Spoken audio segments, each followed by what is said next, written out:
1 out of every 2 men and 1 out of every 3 women will be diagnosed with cancer. But despite those huge numbers, most individuals don't know what that really means.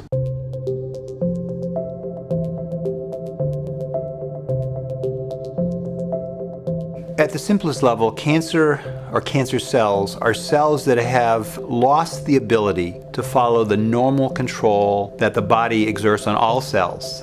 In our body, we have billions and billions of cells, and they have different functions. It's a very complicated process under incredibly phenomenal control. And if something goes wrong and that control is lost, and particular cells escape the normal control mechanisms, and they continue to grow, and they may spread, that's what we call cancer. Those cells together, we would call that a tumor. Specifically, cancer is a malignant tumor, and we call it malignant because not only can it invade into adjacent organs, but unfortunately a cancer can spread to other tissues, and that can be life-threatening. Cancer can actually occur anywhere in the body because there are cells everywhere in the body. In women, one of the most common cancers, of course, is breast cancer, and in men, prostate cancer. And in both men and women, lung cancer and colon cancer are common cancers. It's important to understand that the cancer that occurs in one individual is very different than the cancer that occurs in another, just like those individuals are different. So a lung tumor in one person will be very different from a lung tumor in another person. Once the diagnosis of cancer is made, of course, the next obvious question is, what do you do? There are several things that are really relevant. The stage of the cancer, which is information about where is the cancer. Do you say it's a particular kind of cancer? How much cancer is present? Has it spread? Is it in lymph nodes? Has it spread to other organs of the body?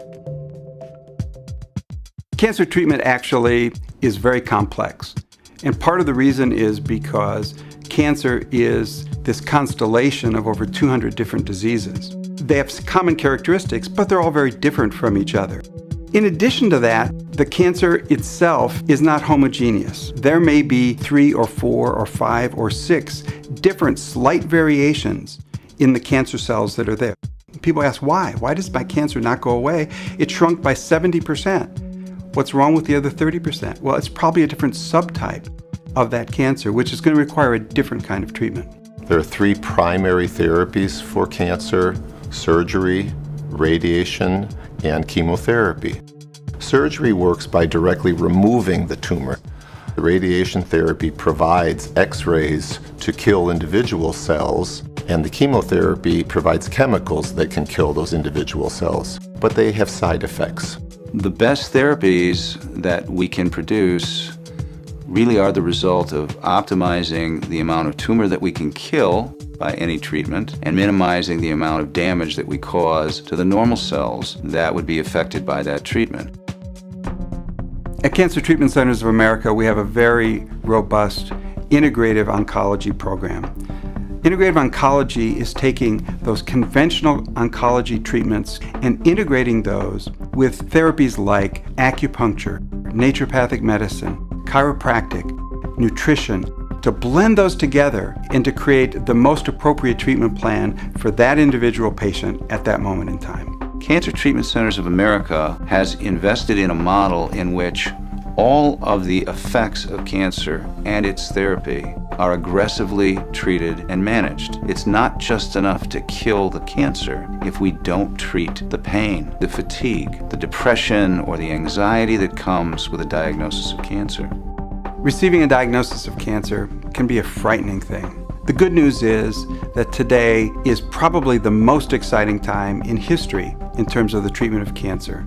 Options that didn't exist a few months ago certainly didn't exist a few years ago, like the ability to genomically profile a tumor and to take that individualized fingerprint of that cancer may direct us to tailor treatment in very specific ways. We believe that in the future, many more patients with a number of different tumor types will potentially be able to benefit from the advances in precision medicine.